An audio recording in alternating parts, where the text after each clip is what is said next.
Our segment tonight, Governor Palin's book, Going Rogue, will debut at #1 on most bestseller lists, and there's no question it'll be an enormous success. Joining us now from Los Angeles to evaluate our conversations thus far with the governor, radio talk show star Leslie Marshall. All right, now, you are a liberal woman, and she's a conservative woman, so you give her a grade so far. You know, we're asking people to do that in BillO'Reilly.com. A to F, how grade the interview so far? Well, I have to say I'm going to give you a B for asking questions that weren't about Levi and Bristol and her family and her husband. But I would have to say for her, I don't want to be mean, but Bill, I wouldn't give her high points because I felt in true politician form she dodged almost every question that you asked her when she was answering you. She wasn't being specific with her answers, and she wasn't giving alternatives give me an example, to what because our current president is doing. I didn't get the feeling she was dodging. I thought she engaged the questions. You may not like the answer, but give me one question you think she dodged. Well, I think she dodged Iran, for example.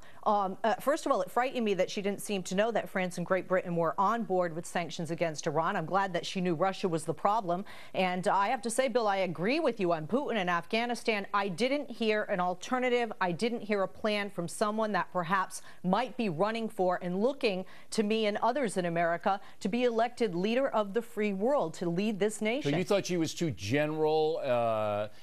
Okay, I think that's a valid criticism, but nobody else has any idea, and I'm not making an excuse for the governor. But I haven't, look, Obama didn't have any solution to Afghanistan. He doesn't have any solution to Iran.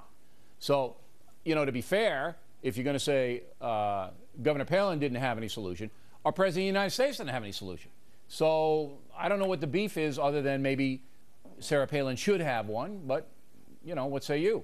Obama didn't have one. Well, I think for me at least, and I think a lot of Americans agree with me, certainly many will disagree with me too, we have to have something more concrete. This may say outlandish, but there are people that say pay off the Taliban in Afghanistan. We should have absolutely the most specific policy possible to win in Afghanistan and to prevent a nuclear Iran, but we don't. So it's not just, and again, I sound like I'm making excuses for Governor Palin. I'm not, but I felt she was conversant with the issues. A lot of people didn't feel that she was conversant. I felt that she was conversant with them, that she knew what the problems were. Now, you're right. She didn't say, look, because I handed her the blockade, the naval blockade, which is eventually what you're going to have to do there. You're either going to have to bomb the hell out of them or put a naval blockade in, one or the other. All right, one more specific criticism of the interview. Leslie, go. Well, when you asked her, and I'm glad you did, point blank, do you feel that, you know, you're capable of being president of the United States? She said yes, and her answer to the why of that was, one, she has common sense. Right. Two, she reflects the values many Americans have. And three, she thinks Americans are tired of elitism. This woman has $5 million book deal before one book is sold. This woman spent nearly $800 a night in hotel rooms on taxpayers' dime in Alaska and $20,000 plus to move her family around. And this woman also left the throne of governor in Alaska. Would she bail on us in tough times or for the bigger and better deal? So I thought it was hypocritical. No, I thought it was very hypocritical. She had to make money. She had to earn money. There's nothing wrong with earning money, and she's doing it legitimately. But she had an enormous amount of debt, $500,000, piled up by people.